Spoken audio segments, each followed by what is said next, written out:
Evening and welcome to another episode of It's My Turn Now, where everyone gets an opportunity to share your thoughts and share your expressions on various views that affect us all. I'm so excited for our speaker on tonight, none other than Lady Vivian Fennell, who has done numerous shows on domestic violence. I've been to those seminars and they're just very awesome. I'm just glad to have her here. A tremendous woman of God I've known for a number of years. I'm glad to have her. And so I want you to know that we have some difficulties on here, but there's another link on there. There's some people waiting already to give their comments. But what we're going to do tonight is going to be a little bit different.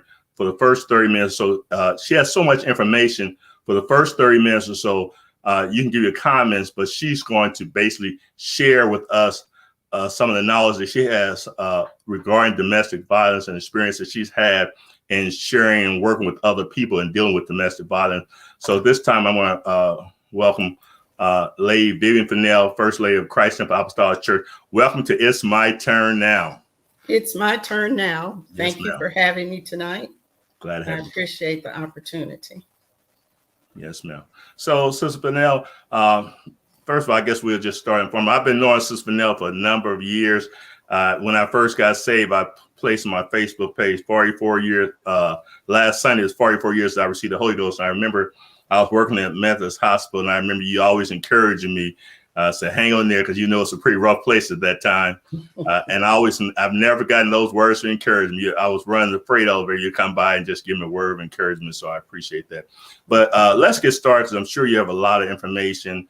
And we had talked about, because you have so much information, the first 30 minutes, we're just going to let you share with us your information. And then the last minute, but we also talked about, because it's such a delicate topic, that we are going to do a part 2. So let's prepare. We're going to do a part 2 to give others more an opportunity to talk. So help yourself, Lady Fennell. Okay, I want to start out tonight, and welcome to everyone that's listening in. I want to start out tonight with terminology. Domestic violence is also known as relationship abuse, interpersonal relationship abuse, intimate partner violence, narcissistic abuse, family violence, teen dating violence, unhealthy relationships, toxic relationships, and love bombing. Now, love bombing is a new terminology, and I'm going to talk about that a little bit more later. Domestic violence is a pattern of behavior. It's not just one event, although one event is too many, but it's a pattern or a cycle of behavior. The next word, abuser rather, is also known as a perpetrator, a terrorist, or a narcissist. And these are a group of people that really want to just have power and control over someone else. And it doesn't matter how they do it. That's the end result, is power and control. The groups of individuals that are most likely to be abusers, although there's not any one personality, but those that are most likely are people that are in powerful positions, people that are used to having someone do what they tell them to do without any questioning. So we find the police officers, military, clergy, doctors, doctors, and I should say clergy of all faiths. True. Doctors, athletes, lawyers are some of the main groups of individuals that are abusers. Now, abusers, throughout our conversation, I'm probably going to say he or him. However, abusers can be male or female. True. So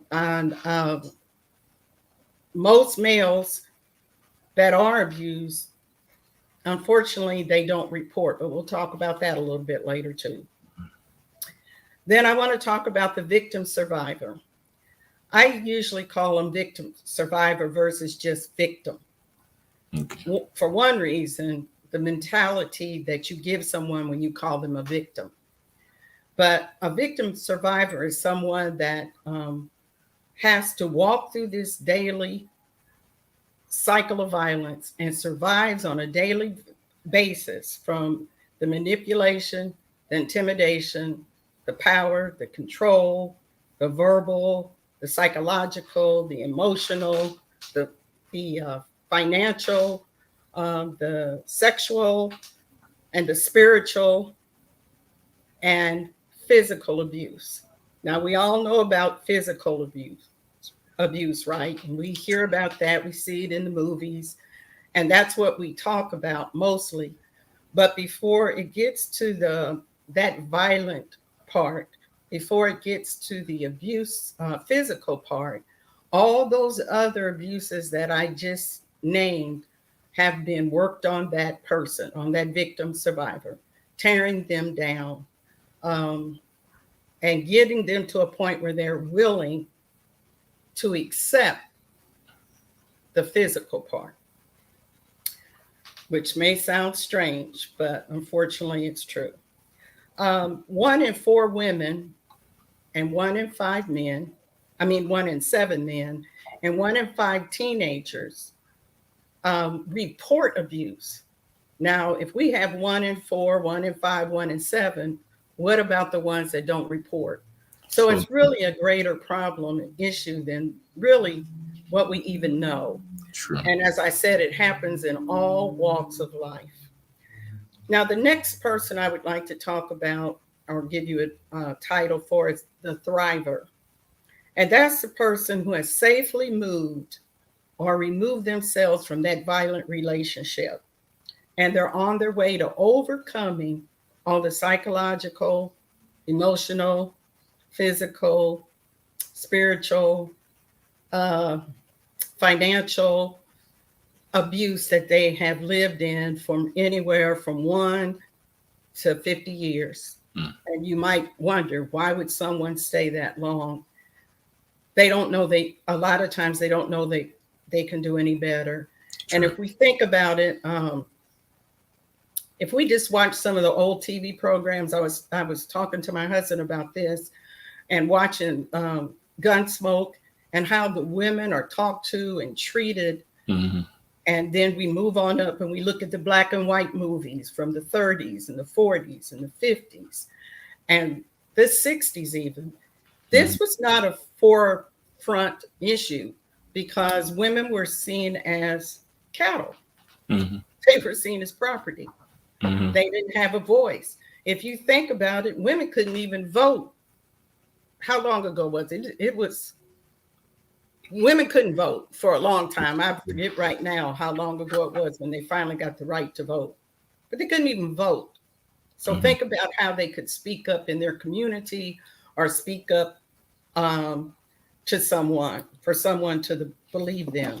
And we kind of talked about the methods of abuse and again, manipulation, intimidation, isolation, harassment, stalking, coercion, threats, blame, name calling, and belittling. So all of those go into this. And again, it's not a one-time event. It doesn't happen immediately. It's a slow process of wearing the person down. One of the myths is that drugs and alcohol, they just did it because they were drunk, or they did it because they were high, or they did it because they have anger management problem. All of those are lies. They're not even good excuses, but they're lies. Now, there may be components of someone being an alcoholic or someone being a drug addict, but for the most part, those are excuses. They're not reasons. And you will find the victim survivor most likely ending up being the alcoholic or the drug abuser in order to self-medicate and numb the pain and take them out of the situation that they're in. You also wonder why you find a lot of women that are homeless. A lot of them are homeless because they couldn't take it anymore. They didn't have any money. by that time, and we're going to talk about gaslighting, but by that time, the abuser had been gaslighting them to their friends and family, had isolated them from friends and family, and they would rather be out on the street than live like that any longer.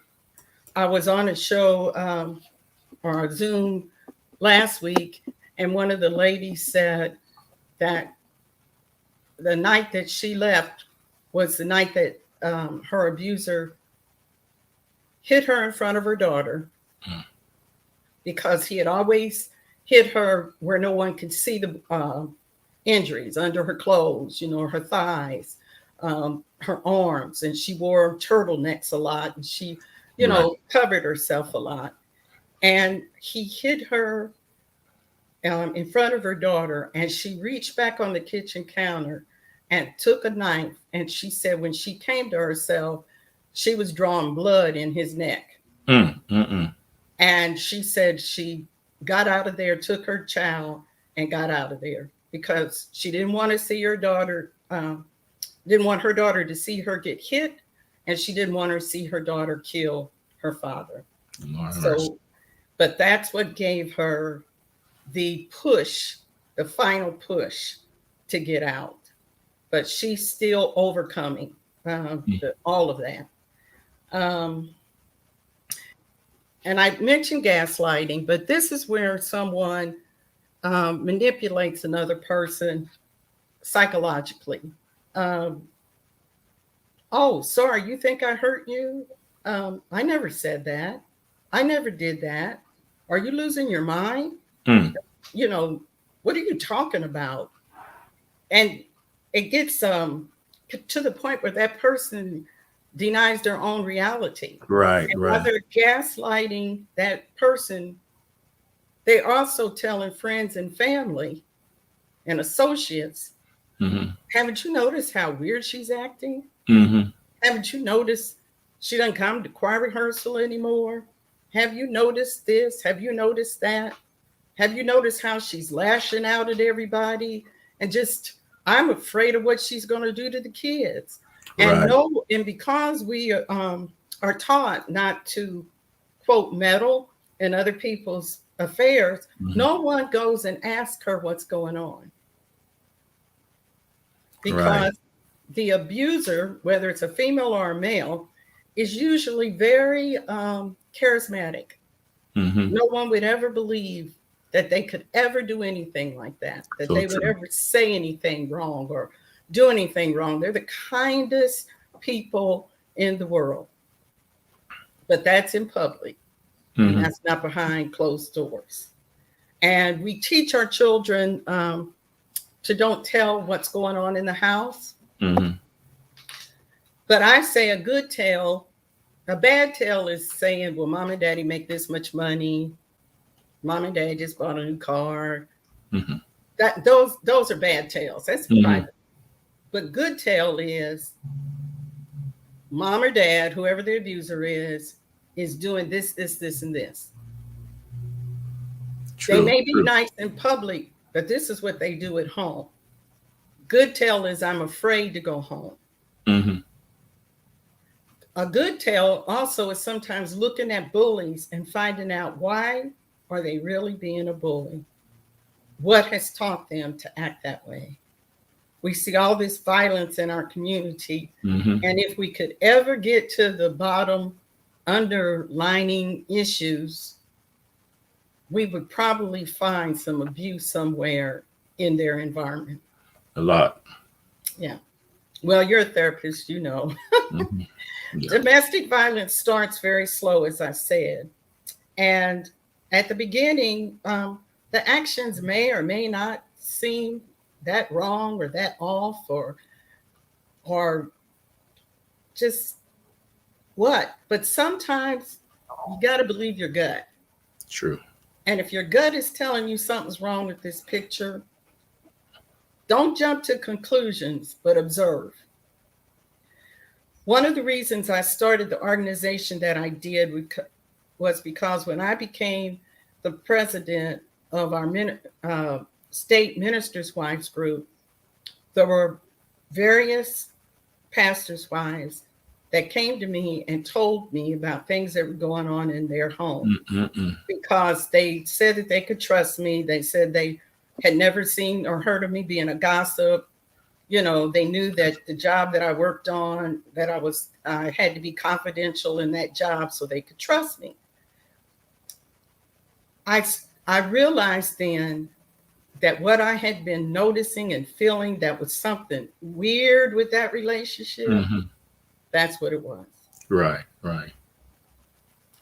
So that's what really kind of got me started to try to bring about awareness in the faith community, particularly. Love bombing. That's a new terminology. Have you heard of that? Yeah. It's a new terminology. We all know about photo bombing. So, but it's kind of the same thing where that person enters into this other person's life unwanted, so to speak. And remember, as I go along, none of this is about love. True. Power. Control. It's all about power and control and how it works for the abuser. So love bombing, I'm just reading, it says when someone overwhelms you with loving words, actions, and behavior as part of their manipulation technique. Now, all of us like good, sweet words, don't we? We all like to be given gifts. We all like to be thought of, that someone thinks well of us. However, when it gets overwhelming, when it gets too much, when it gets too quick, inappropriate gifts like, I've known you for 2 weeks and you've already planned a trip for us to Jamaica. Now, you know, we see this in the movies and on TV and Lifetime, and we think those, but in those Lifetime movies, if you watch them, most of them end up pretty bad, don't they? True. Yeah. This sweetness too soon, you know. Instead of sending me one flower or a bouquet of flower, I go into my office and I can't get in my office because there's so many flowers in there.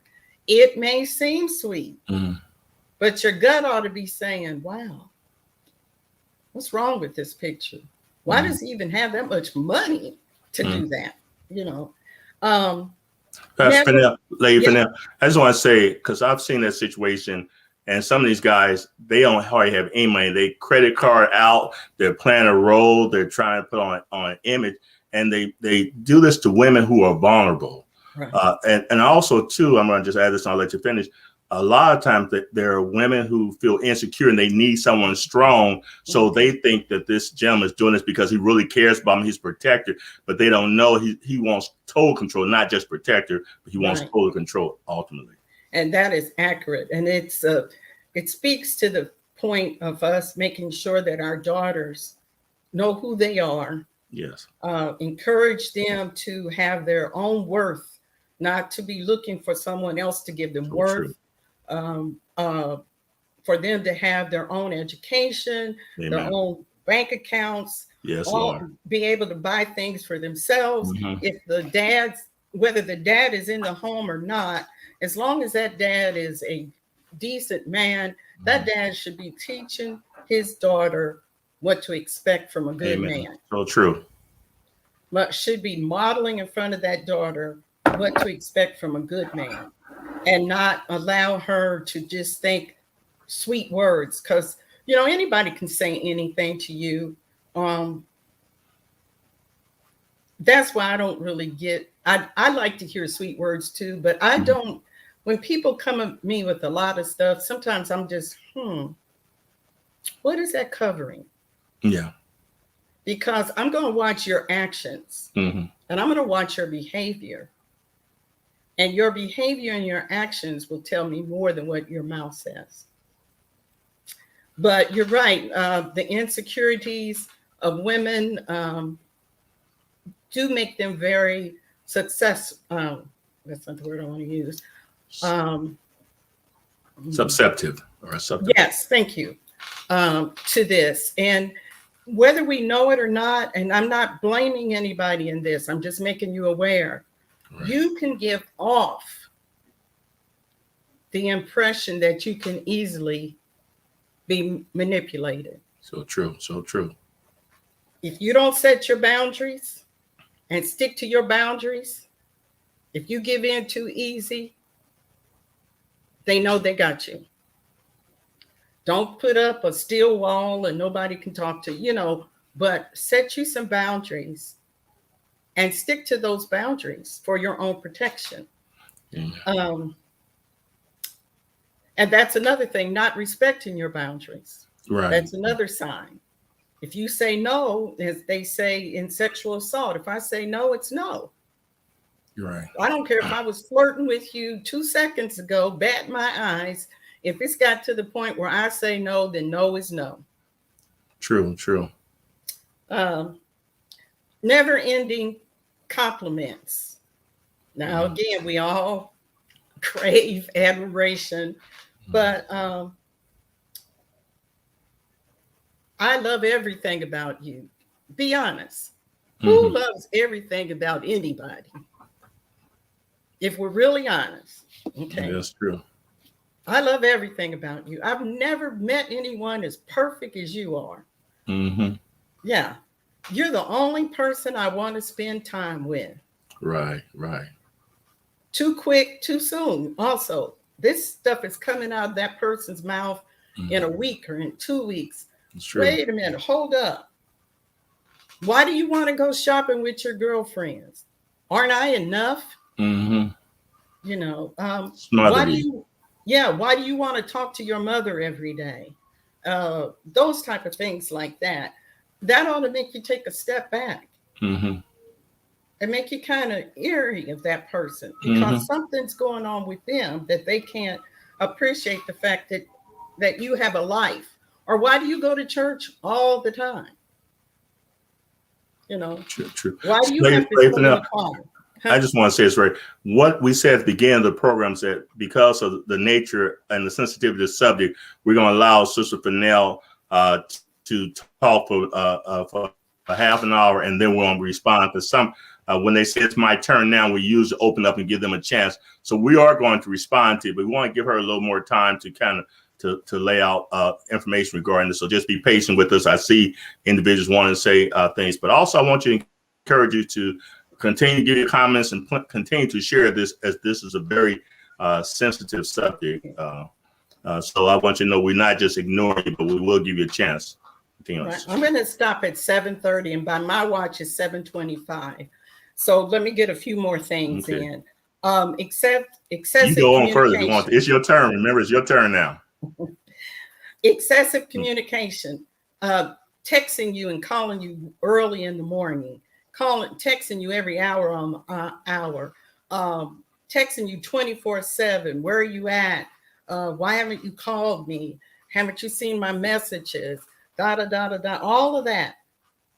That's, husbands and wives, for the most part, don't text each other that much in the daytime, and it's not because we don't care. It's because we trust, Right.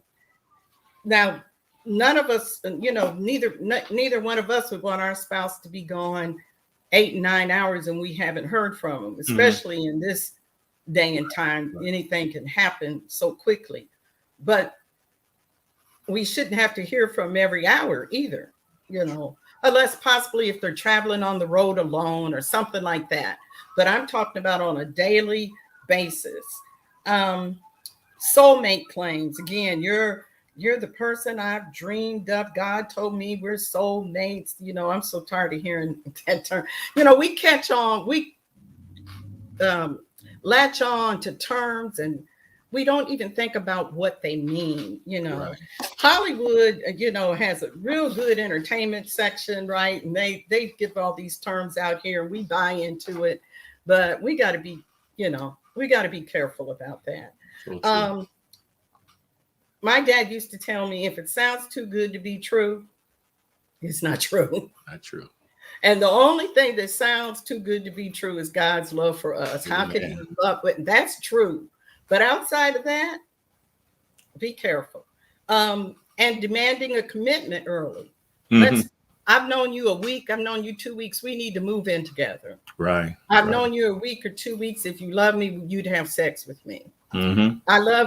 If you love me, you'd go on a trip with me to the back country or Mm-hmm. go hiking in the mountains where Mhm. can't nobody get to me. We know how that ended for a young lady. Right. Right. Just recently. Talking against your faith, talking against your church, disrespecting your boundaries, getting Mm-hmm. angry when you set some boundaries. Just slow down. Mm-hmm. Slow down a bit. Love doesn't come overnight. Right. And for the ones of us that have been married for long lengths of time, we find out that we learn how to love each other every day because we're all evolving True. and True. changing. And so what worked for us in year 1 may not be working in year 44, Exactly. in year 55. We may need to adjust a little bit. Mm-hmm. Someone that really loves you will respect your boundaries. So true. And I'm going to, one other thing, they can be sweet, and the next second, they can explode. Right. Their tone will change. They may throw something. They may break something that you cherish and say, I didn't break that. Mm. And you're watching them break it. Mm-hmm. They may hurt your pet. So those are just some things I wanted to talk about today to get us started. And then we'll go into, you can go into question and answer if you want to. Okay, sounds good. Thank you.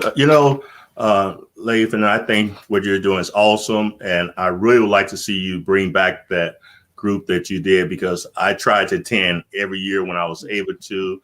I think we need this in the church.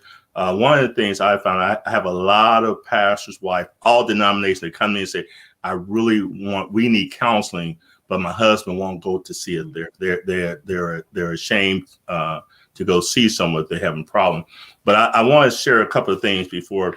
One of the things that's important when you're dealing with domestic violence is isolation and separation. Mm-hmm. But like you were saying, what they want to do is isolate you from your family. They'll turn your family. They don't love you. I'm the only one who loves you. They just met you 3 weeks now. They know how to love you more than your own family, your mother, your father who raised you. It's all about control. And later on, we want to answer some of the questions, but we want to talk about the cycle of violence in domestic violence, because one minute they can be kind, the next minute they can be cruel, then turn around, be kind, then be cruel again. And they're always, I deal with clients and I tell them, it's like Charlie Brown, Lucy. Charlie Brown tells Lucy, said he doesn't want to kick that football because he knows if he's going to kick it, Lucy going to pick it up. But guess what he does? And he done fell 50 times, 100 times, but he still goes after, because he wants in his heart to believe that she's not going to raise football. And many women, they actually are in love with the person. They see the good in that person. And so they're hoping that they'll change. Just recently, a couple of weeks ago, there was a young lady in her 20s that was killed. And these young boys today, they are worse. These young guys, 18, 19, 20 years old, in the 25 age and under, they want control, and they are beating these women up. They're hurting them, and we need to let them know that there's a place where they can go. So I'm going to go back and there's different comments, and I want to kind of go back. Before you do that, on that cycle, I want to say this: the victim survivor can never love enough, can never do enough. You can't fix it. Mm-hmm. Because it's not a fixable situation until that terrorist realize that they need help. Right. And most of the time, they're not going to realize it. Right. And about the only thing that helps them, if someone can get to them and talk to them about Jesus and get to that place in their heart where they will repent and get baptized, can fill with the Holy Ghost, and allow the Holy Ghost to lead them. All right. They're not going to change, and you can't change them. Yeah, so it's true. Go ahead, boys. You better make all the announcements, Fennell. You can make all the call. Tell them come to the water. That's it. You know, the problem too is the perpetrator makes a victim feel like you shouldn't have done that. You can't do anything right. So all of a sudden now they feel so insecure, so beaten down that they feel like they're worthless, and they actually internalize that as it's their fault. Well, I shouldn't have done it. I shouldn't let the biscuits get cold. Something simple, but they make it their fault. Another thing I want to say is too is that there's a spirit that men can grab a hold of that spirit, and then a woman who's caught up in domestic violence, if God doesn't help her and help her self-esteem, because that's what he does, he tries to destroy that self-esteem. So what happens, she carries that spirit into the next relationship, and she needs that security, so she gets another person who's saying like he's going to be secure, and he turns out to be the exact same thing because she's allowed herself to get caught up in that cycle as well. Truth. And just again, you can be the woman or the victim survivor. She can be highly educated. Mm-hmm. She can be financially stable. Right. She can have everything going on. But if she falls in love with the wrong person and doesn't keep her boundaries up, that person can break her down until she feels like she's nothing. So yes, we need to teach our daughters how to love themselves and respect themselves, but we got to teach them about boundaries and about what to look for in men other than the car he drives, how good looking he looks, mm-hmm. how nice his shape is. Because, you know, we look at your physique too, just like men look at women's physique. Mm-hmm. How much hair he has, mm-hmm. How well he speaks. Mm-hmm. It's, you know, sometimes the ugliest, well, I probably shouldn't say the ugliest, but I'm just going to do like the world would do it. Sometimes the ugliest, poorest, worst spoken person can love you better than that person that you think that has everything.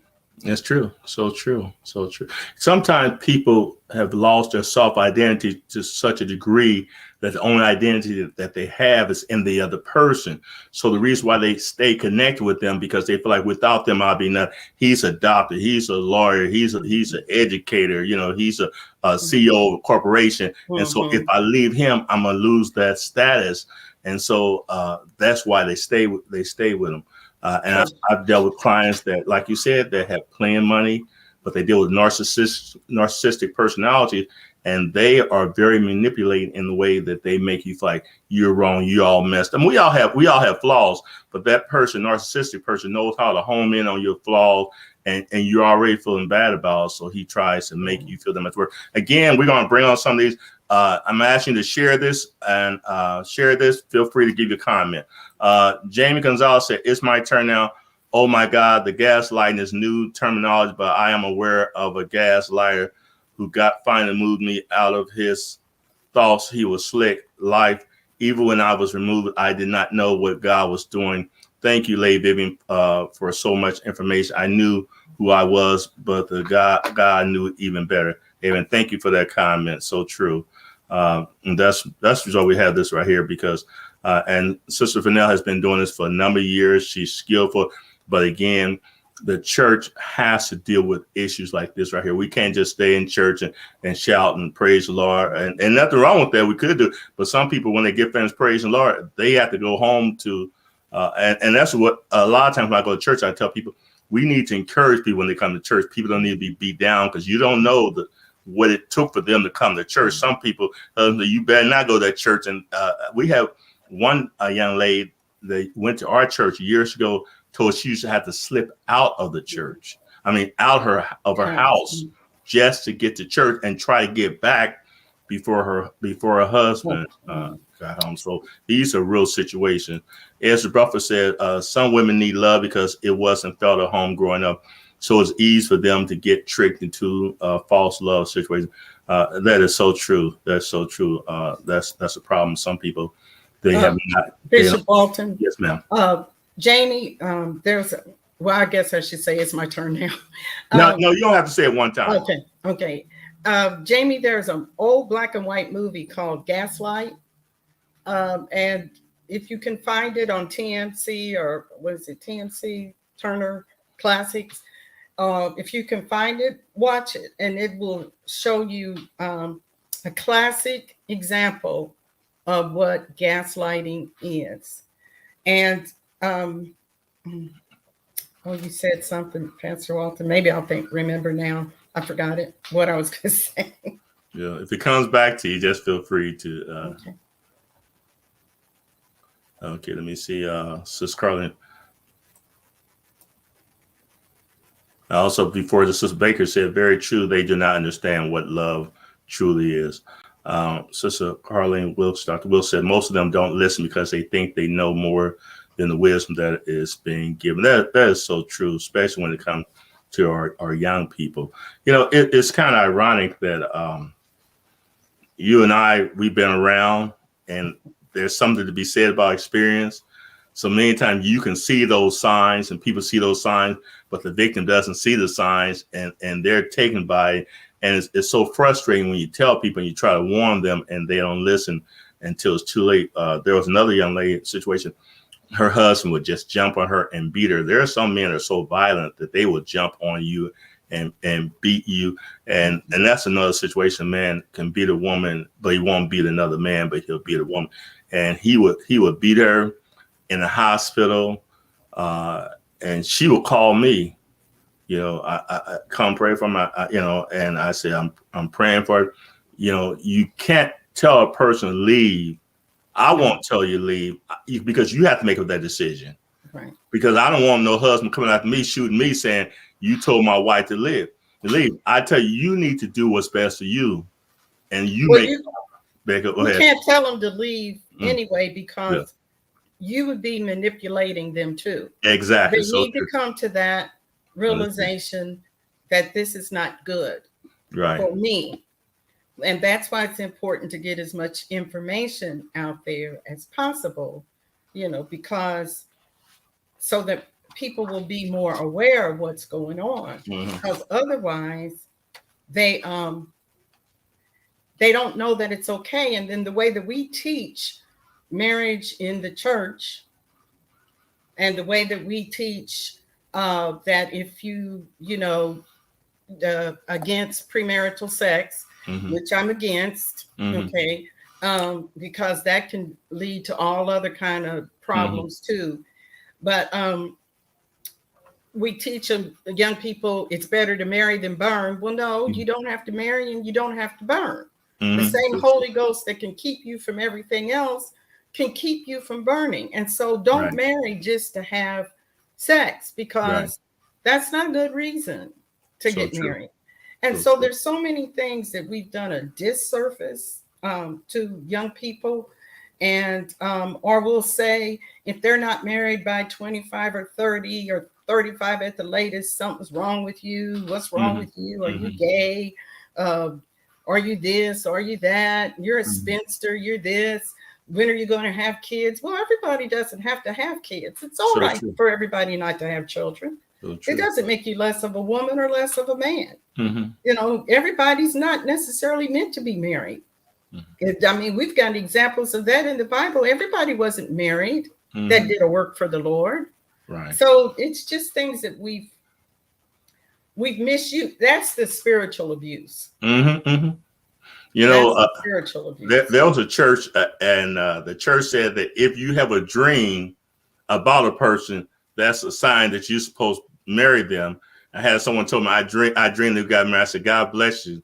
Thank God that you had a good dream. Hope you slept well. But I did not go for that. You know, but the problem is churches are. And so if you marry someone and you don't love them, I knew an individual that told me all the time, his pastor told him to marry a young lady when he first got saved. I believe God put you together. So we have to be careful with that too. And he complained. They eventually got divorced, but he complained the entire time that he wasn't happy. And so he made her life miserable. And sometimes people, when they get married too soon for the wrong reason, then they have problems. There's a lot of folks that have been put together that are not happy. They're living together. They're not living together, but they're not happily married because it's a process, and you got to both want to work at it. Yeah, Sister Dolly, Sister Dolly says, It's my turn now. Boundaries were never established from growing up in an abusive home, so naturally progressive domestic violence occurred. Shame is felt even after having a Holy Ghost education, then leaving becomes difficult. Thank you, Sister Dollar. That's so true. And I appreciate you sharing it with us. Lady Fennell, would you like to respond to that? Well, one of the things is well, first of all, thank you for your honesty and your transparency, Mm-hmm. because growing up in an abusive home can dictate how you respond, because you think it's normal, Right. because you haven't really seen love shown in that home, and so you think this is the way it's supposed to be. And unfortunately, in my age group, that was really, very noticeable and very done, because the men were not necessarily taught that this isn't the way that you treat your spouse. Right. Because some of this, not that I'm saying it's okay, but some of this also goes all the way back to slavery, where the especially in the African American homes, where the men were thought of as studs and the women thought of as baby makers, and so there was never really any love taught or how to respect one another, and so girls learn how to either be abused or how to abuse, because they make up their mind, nobody's going to treat me like my daddy treated my mama. And boys learn how to abuse or either be very subservient and because I'm not going to treat my wife like my father treated my mother. Right. So abusive homes do establish some bad guidelines for how to live your life. But it's also important, before you get married or before you even start dating, try to get you some and talk to someone that is wise and that's going to be honest with you. And after you talk to that person, try listening. Don't just go talk to them, have them pour out wisdom to you, and then you go and do what you want to do. And I'm not saying you did that, Dolly. I'm saying that to the general audience. So I told a young lady about 2 years ago, I asked her how old she was, and she told me, I said, I got 40 years on you. I got 40 years on you. Doesn't mean I know everything, but I have to know more than you in those 40 years. Well, that's true. At least. I have to have seen more, heard more, experienced more. Why don't you try listening to me? She did what she wanted to do. And today she's divorced, and she's the cause of the divorce, because she did what she wanted to do. All you can do is do your best in telling people how to navigate through life. I will not perform a wedding ceremony unless I do 6 weeks counseling. I had one couple, they did. We don't need no counseling. We love each other. They got mad at me and just got other people mad at me. We know we're doing. And I think about 2 years later, after they divorced, they didn't stay together 3 months. They came back to me and said, I really want to apologize. I wish I had listened to you. But back to what Dolly says, and thank you again for sharing it with us, Dolly. Lady Fennell, I think we need programs in the church, because there are some people that have been brought up in such an abusive environment that they don't know. And you're not going to broadcast, say, this happened.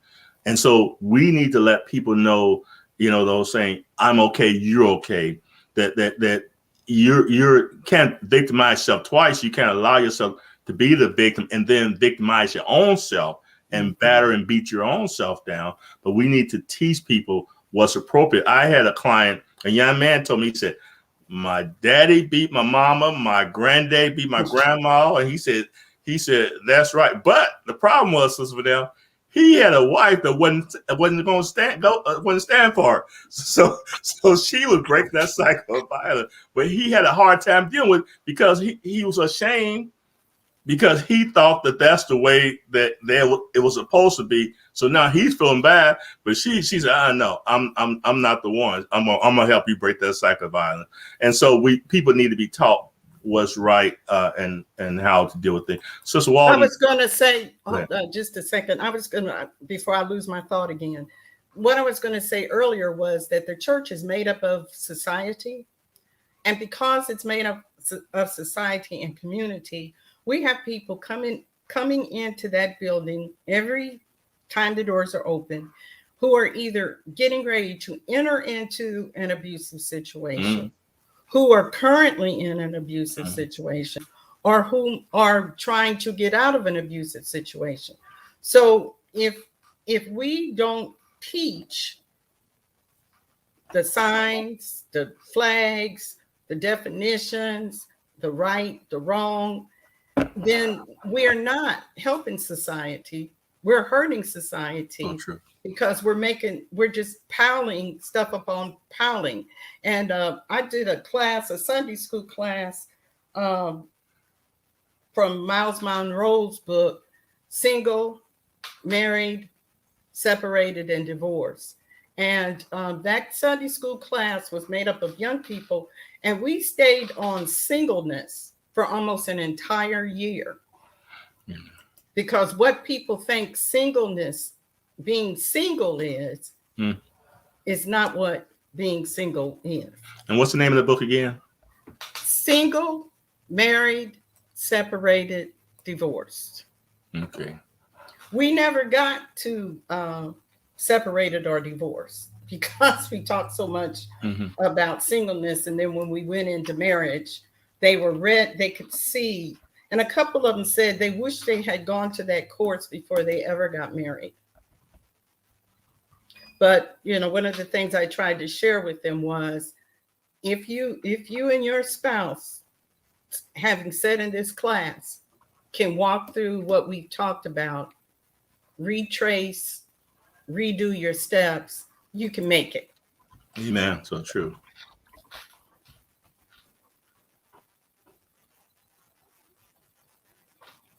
Oh, okay.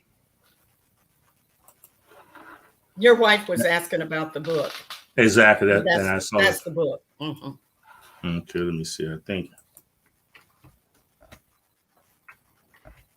I'm trying to. Actually, I saw the book. I was trying to post it on here. Let me try it again. I was trying to post the book on here. That's what I was just doing, trying to copy the book in Single, Married, Separated, and Divorced. Let me try it one more time. I think it has a workbook that goes with it. Mm-hmm. Now, I will say my class is probably a little bit different than the workbook. Okay, that's all right. But anyway. Okay, I guess I was trying to make that's what I got when I try to bring the link, so I'm not sure if that's going to work or not. So this just went 3 or 4 times. So okay. Thank you again, Dolly, for that comment. Thank you, Sister Walden. Sister Ralston says, God bless those who have suffered in silence and who are suffering alone.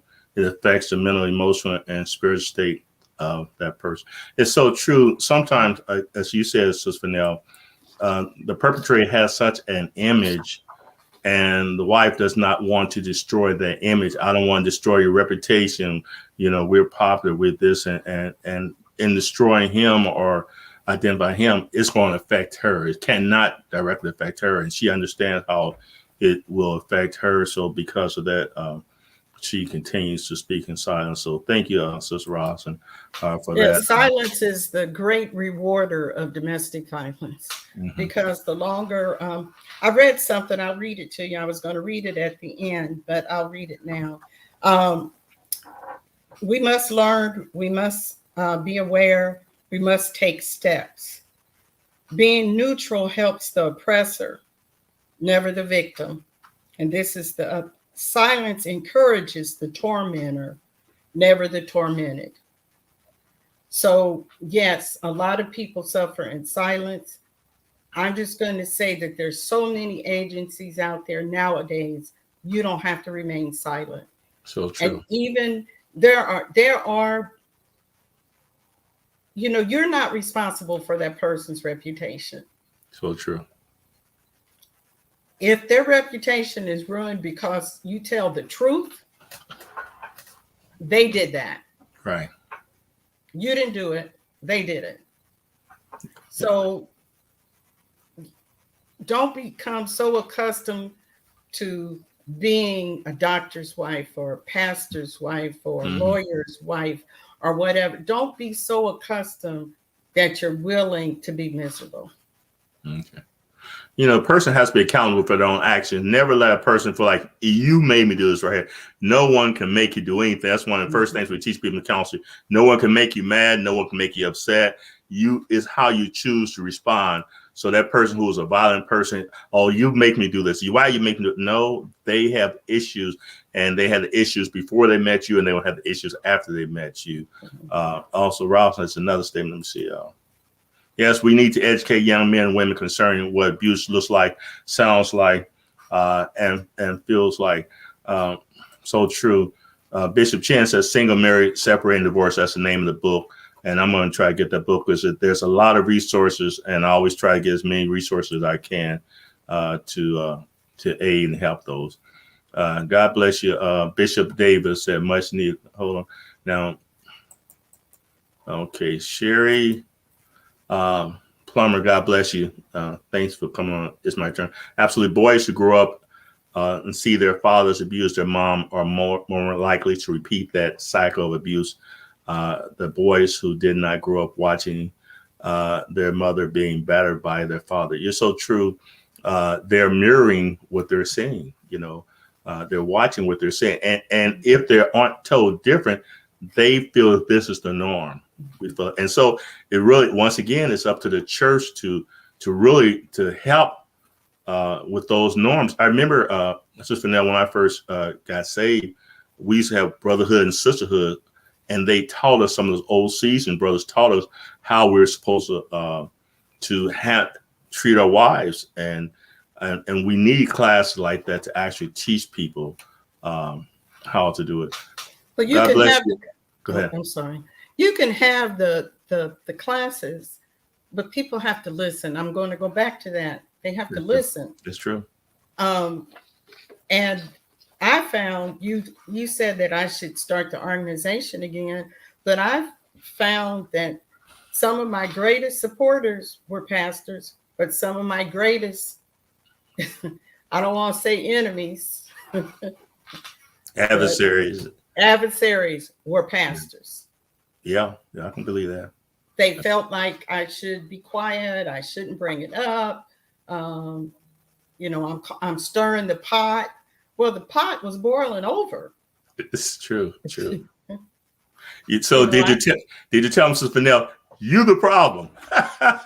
Point is, you are the problem. That's what I'm talking about. You are the problem. That's the problem right there. I did tell a few of them that, and one of them told me, I don't have anyone in my church that's being abused. So that's, and I said, that's just awesome. That's powerful.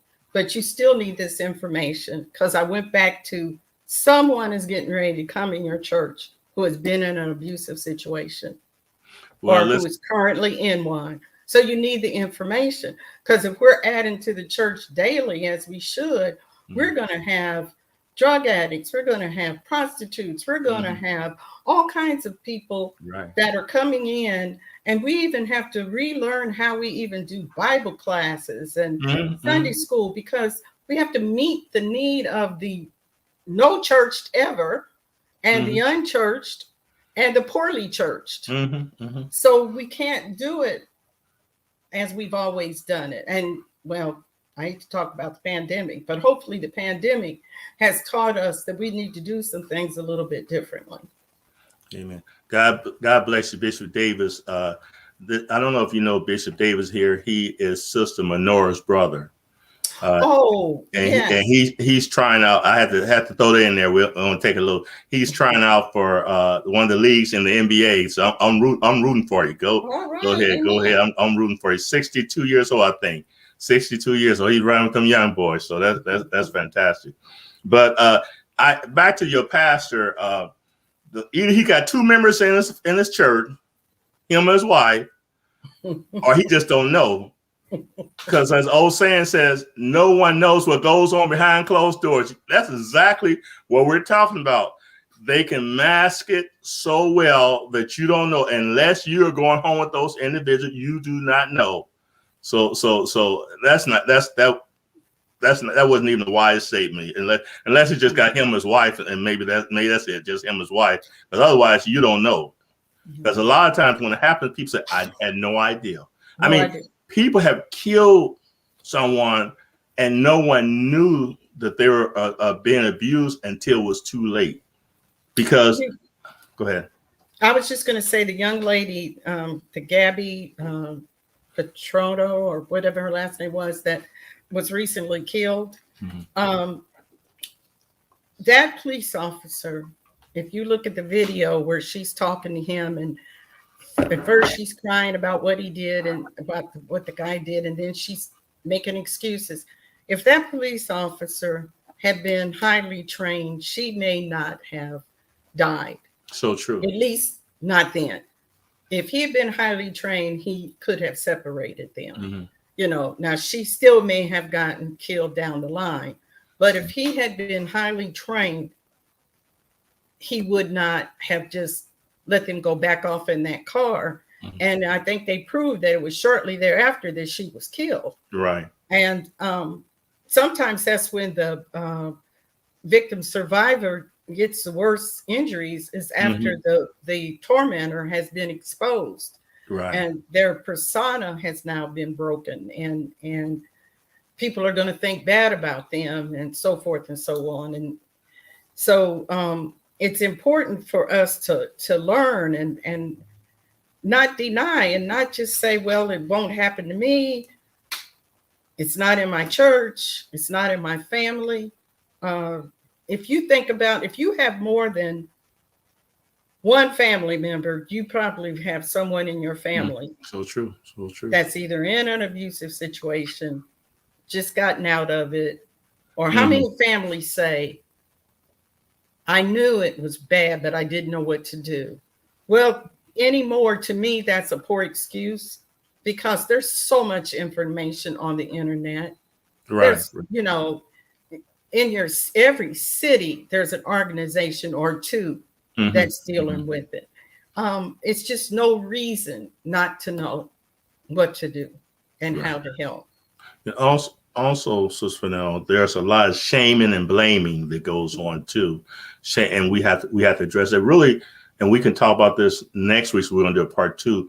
But changes have to be made in all levels, even the political realm, because so many people young ladies have gotten killed, and there has been a restraining order put out on that person, and he's maybe escaped his ankle bracelet or whatever. I had a good friend of mine. I ran to her when I was living in Evansville. I came in town. I ran to her at MCL. Was so glad to see her, and we hadn't seen each other. We were in school together. We worked at the phone company together. About a few months later, I came in town. I listened to the news, and they said this person was killed, and saw her face up there.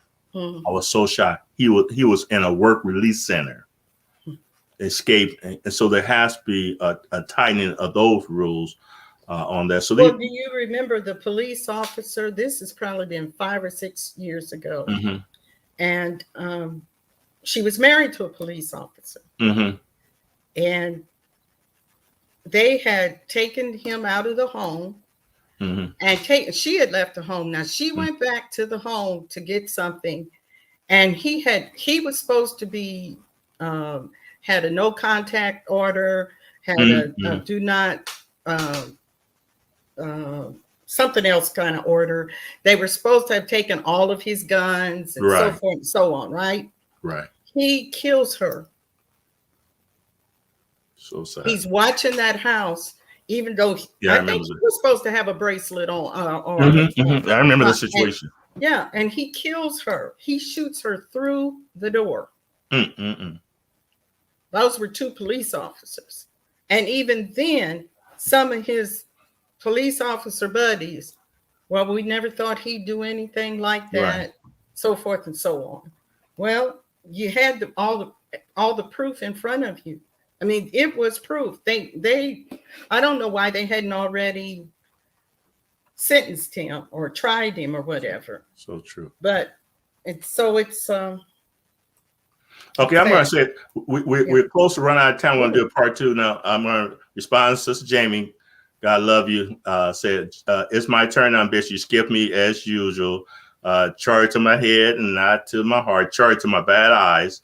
But you answered my question. Thank God your question was answered. So I will first ask First Lady, why is there so much divorce in our churches, not only with the sheep, but also with pastors married 3 or more times and 3 wives sitting in the same church? Do you think we have enough time to address that, Sister Fennell? Well, I'm going to address it like this. That's a good question. Mm-hmm. I don't have the answer. And if I was one of those 3 wives, I wouldn't be sitting in the church. No. Yeah, that's something I deal with as a marriage therapist. I know someone been married 9, 10 times. If someone's been married 8, 9, 10 times, that's a problem. They need to check themselves out. And if you make yourself number 10, go ahead. If someone's been married 3 times and the other 2 didn't die, mm-hmm. then who's the common denominator? Mm-hmm. Mm-hmm. So why would you think as number 4 you're gonna make anything any better? Mm-hmm. And definitely by 10. Mm-hmm. And he has a problem. And he has a problem marrying 9 times, and you're number 10. Then you have a problem too, being number 10. You should know there's something wrong with that, especially if you say, "Well, it's my wife. It was her. It was all about her." Again, Sister Jamie, no one's trying to skip you. Sometimes I have a hard time saying it. Sister Dolly Ross, the court system, when I report it, is not always sensitive to survivors, as they almost push you into shelters and to leave you. But not the perpetrator. So that's so true, and it's sad. I've talked to clients, I've talked to women who have told me I've been raped, I've been abused, and I'm ashamed to tell the court system. I know they're not going to do anything. So the sad thing about they let the perpetrator go, and he continues that same pattern. So it's a rough situation for them, but people cannot continue that same pattern.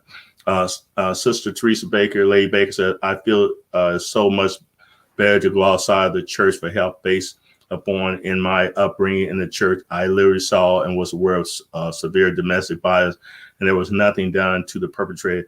They still held their position. That's so true. I'm gonna let you respond to this for now. Well, she's telling the truth, and it's sad.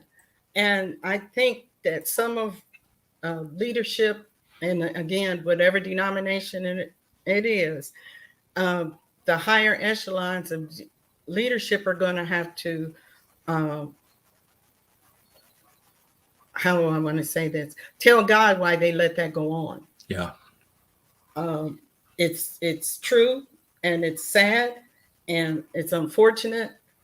I don't know, outside of maybe standing up in the middle of the congregation screaming, you're this or that or the other. But then if you do that, everybody's going to look at you like you're crazy. Right. Because again, they're going to think that person is the end all, the end all. Right. So, but I do think that there's going to be a lot of leadership that are going to have to stand before God and say, why didn't you stop that? Because you didn't take care of my sheep. Right. I've known that person being abused is God's sheep too. I've known people who have gone to a pastor, and pastor, you go back to the husband. You just go back and you be a good wife. And that's one of the reasons, later I got into counseling.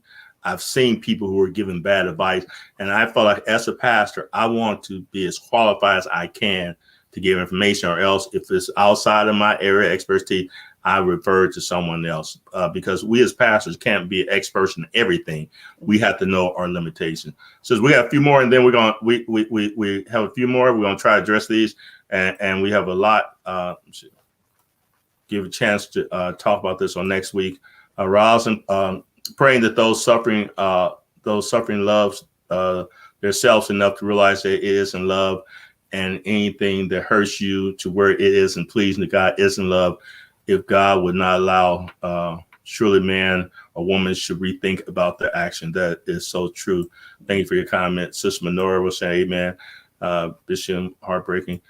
Sister Tate, Jackie Tate, let me see. I'm trying to get this. Sometimes I have problems with this, so bear with me.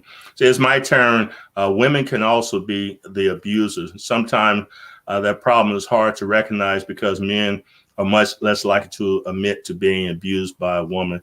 They feel less of a man and keep it to themselves. That is so true. Now, would you like to expand on that, sister? Well, if you remember, I mentioned that at the Mm-hmm. beginning.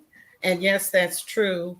And part of that, it goes back to the same shame that women they're not believed. Mm-hmm. The brother, if they go tell a brother or go tell their pastor, well, aren't you the man of the house? What's wrong with you? Can't you control your wife? And this, and this. And they make fun of them. So it's the same thing that happens to women when women try to tell and try to seek help. So yes, you're right. Yeah. And there are a lot of men, like I said, I mentioned this on the show some time ago when I worked with Suicide and Crisis Line. I had a gentleman said that his wife would beat him up and he would have to tell people that he failed. Now he's been labeled as clumsy, but he, whether he'd rather be labeled as clumsy or having his wife beat him up.